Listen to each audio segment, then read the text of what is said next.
Graça e paz, meus irmãos, como é que vocês estão? Creio que na bênção de Deus. Eu quero rapidamente, em algumas palavras aqui, trazer uma grande revelação para a sua vida. São momentos difíceis, onde existem muitas interrogações e muitos pensamentos vazios acerca de como Deus está trabalhando ou agindo na nossa vida. Eu costumo dizer que não existe nada mais dolorido ou que tire nossa paz do que o silêncio de Deus, ou quando Deus nos esconde, ou quando Deus permite que nós venhamos nos esconder. E eu vou falar de forma bem clara aqui, objetiva, sobre esses três princípios aí. O porquê que Deus nos esconde, ou porquê Ele nos permite se esconder, para preservar a nossa vida e o nosso ministério e o nosso propósito. Em Mateus é relatado que os astrólogos magos vieram porque uma estrela lhe apresentava ou lhe sinalizava que o Messias já tinha nascido, apesar de ter entre 2 e 4 anos naqueles dias. Eles vieram, passaram pelo reinado, governo de Herodes, e Herodes os chamaram, perguntando: eu ouvi falar sobre o rei dos judeus, quem é esse? Olha só como é que você identifica alguém que seja falso. Alguém que, ao invés de desejar contribuir, ele está muito mais preocupado do que com o seu reinado, o seu governo e o seu trono. Herodes tinha tudo, era governador, era rei daquelas províncias. Mas olha o medo que ele tinha de saber que haveria um libertador, alguém que portaria a voz da verdade, a palavra profética, mesmo não conhecendo a Cristo, mas somente pelo ouvir teve esse medo. E olha o que me chama a atenção nesse momento. Aí ele vai e fala para os astrólogos ali, ou os magos, como alguns escritos denotam: vocês vão, observam,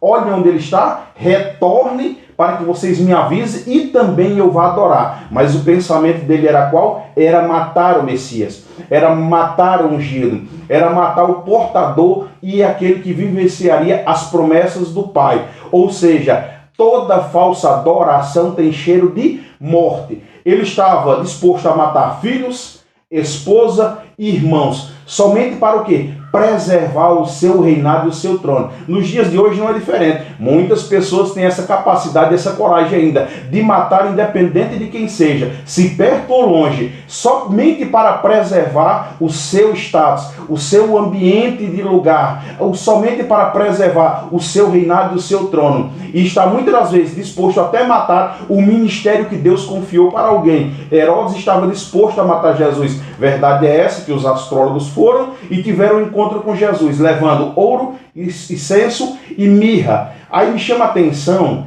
que um anjo lhes aparece e diz: vocês não retornem pelo mesmo lugar. Sabe por quê? Porque todas as vezes que nós temos um encontro com Cristo, o nosso caminhar já não pode ser mais pelos caminhos que nós andávamos. Tem que ser totalmente por um caminho aonde o Senhor determina, aonde o Senhor sinaliza, aonde o Senhor apresenta-se. Então eles retornam para outro caminho. Herodes, sabendo que tinha sido enganado, o que ele faz? Manda que seja morto todas as crianças. E há a lamentação de Jeremias: todas as crianças de 2 anos, próximo daquela idade, onde fossem mortos. Agora me chama a atenção que Deus, ele, além de preservar a vida, ele preserva ministérios e propósitos. Sabe o que Deus faz? No Antigo Testamento, Moisés e o povo estavam cativo e escravo dentro do Egito. Apesar de que Moisés foi para um lugar de destaque, no reinado, mas todo o seu povo, Israel, estava o quê? Escravo. Aonde também houve um edito do rei dizendo: mata todas as crianças, porque sempre que existe,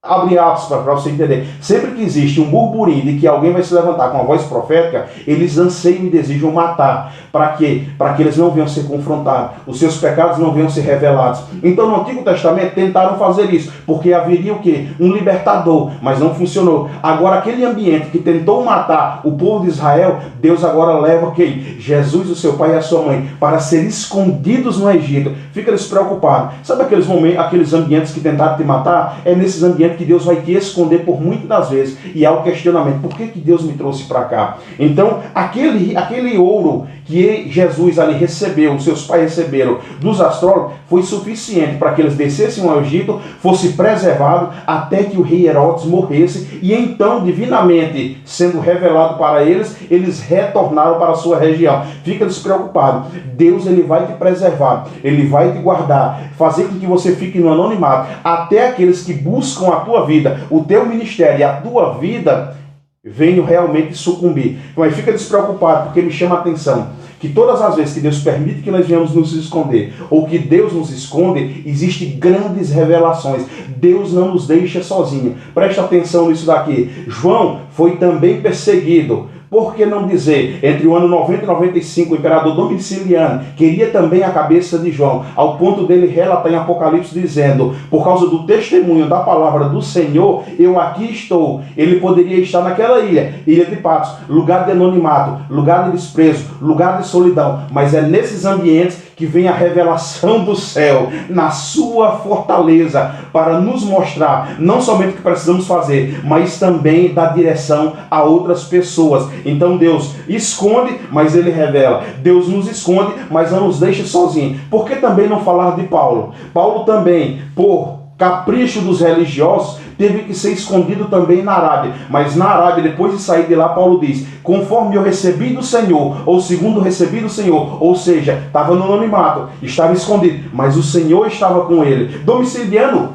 levou João para aquela ilha, porque preservar o seu governo, porque João não cedeu aos seus caprichos de quê? De adorá-lo, porque quem é crente, quem é cristão e entende ao Deus que serve, adora apenas Ele, então está disposto até, se possível for, ir à forca e à morte, mas não adora outro que não seja digno. Agora nós vimos também Paulo, ele ficou no anonimato, ele foi preservado, em alguns momentos, sabe onde é que Deus escondia Paulo? Os religiosos queriam matar Paulo, aí Paulo era escondido dentro da cadeia. Sabe aqueles ambientes que nós não queremos ir? Mas Deus revela, é Deus que leva, é Deus que preserva. Ao ponto de Paulo falar, eu posso estar preso, mas a palavra não está, o evangelho não está. Ou seja, estou no anonimato, não gostaria de estar aqui, mas Deus me trouxe aqui para me preservar dos religiosos que querem a minha vida e a minha morte. Mas mesmo aqui eu posso cumprir com algo também. Por que não falar de Elias? Quando confrontou os profetas de Baal, de Azera, através do reinado de Acabe e Jezabel, depois de confrontar, um texto muito conhecido, descer fogo do céu, reivindicar a autoridade de Deus, mostrando que só existe um único Deus. Agora Jezabel diz, olha, não dormirei, não ficarei tranquilo, até que a cabeça de Elias esteja sobre as minhas mãos. Elias foge, Elias corre. Aí eu vejo agora Deus fazendo o quê? Permitindo que Elias busque um ambiente para se esconder. Elias, ele vai a um deserto, e chegando lá, o que Elias almeja? O que Elias deseja? Sabe aqueles momentos de depressão profunda, onde nos achamos que estamos sozinhos? Onde pensamos que Deus, pelo fato de estar em silêncio, já não nos contempla mais, já não nos observa mais, que desejamos a morte, não querendo morrer, porque Elias não queria, mas a dor era tão intensa, a dor era tão desgastante, que Elias desejou a morte, mas no final das contas o que ele queria, sabe o que era? Era viver. Sabe aqueles momentos que nós pregamos e parece que a glória do Senhor desce, parece que a igreja sobe e nós saímos jubilando, e depois vem aquele peso espiritual, onde o inimigo batalha, confronta, e vem também esse sentimento de abandono? Pois é, Elias sofreu isso daí, mas não estava sozinho. Ele desejou a morte. Quem sabe você está passando por um momento de depressão, pensando em tirar sua vida, pensando em morrer, achando que Deus te esqueceu, achando que o Senhor te usou, mas não te usará mais. Fica despreocupado. Mesmo você em meio ao deserto, se preciso for, Deus vai mandar um anjo com alimento e provisão para que você seja abastecido. O anjo vem e diz, come, porque a tua caminhada ainda é longa. Sabe o que Deus estava falando para Elias? Ainda não é o final, meu camarada. Ainda não é o final, meu amigo. Ainda existe muito a andar. Mas fica despreocupado, porque a provisão vem do céu. Elias come e bebe. Aí sabe o que acontece? 40 dias e 40 noites. Elias caminhando, quando chega ao monte chamado Horebe, monte de Deus, sabe o que ele encontra? Uma caverna. Mais uma vez Elias se esconde, preservando a sua vida. A dor era intensa.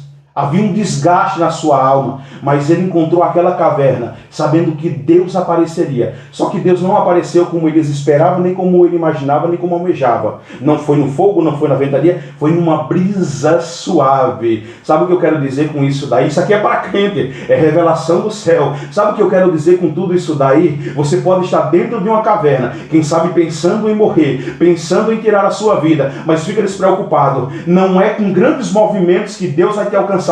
É na brisa suave. Começa a observar a brisa suave. Começa a observar a brisa suave, que é quando você menos esperar, é que Deus vai adentrar, porque o caminho ainda a percorrer é muito longo, ainda existe muito a ser feito. Por que também não falar sobre Acabe e Jezabel? Qual era o motivo da perseguição? Porque aquilo que lhe era falso, seus profetas foram confrontados e colocados à vergonha, e por causa da preservação que eles pensavam do seu reinado e do seu trono, vamos matar mais um profeta. Nos dias de hoje não são diferentes. Sabe por quê? Porque Deus vai levantar homens e mulheres com voz profética, escute o que eu estou te falando, para confrontar esse mal que tem adentrado o sistema religioso, a igreja de Cristo, e eles vão tentar matar, mas fica despreocupado, se preciso for, Deus vai te levar para um deserto, Deus vai te levar para uma caverna, mas essa caverna ainda é no monte de Deus, é no monte sagrado do Senhor, Ele te protege nele mesmo. Então não fique preocupado, não fique cocheando entre dois pensamentos, porque Ele ainda é soberano, Ele ainda é fiel. Porque também não falar da dor de quando Deus silencia, aonde o seu filho Jesus estava naquela cruz, e ele tem que dizer, Eloi, Eloi, lama sabachthani. Sabe o que ele estava dizendo? Deus meu, por que me desamparaste? O próprio Cristo estava falando aquilo. Sabe aqueles momentos que Deus fica em silêncio? É porque o cumprimento de propósito está muito próximo. Fica firme, não desista. Ele está em silêncio, mas ele está trabalhando. Ele está em silêncio, mas ele está operando. Ele está em silêncio, mas é porque agora é somente contigo. Ele precisa que você cumpre. Ele está observando, contemplando, mas agora ele permite que você cumpra tudo aquilo que ele tem a respeito da tua vida. Então não fique despreocupado. Quando ele te levar ao anonimato, quando ele te esconder, quando ele permitir que você se esconda e quando ele ficar em silêncio, porque no final de tudo isso ainda está no controle de todas as coisas. Receba isso em nome do Senhor Jesus Cristo.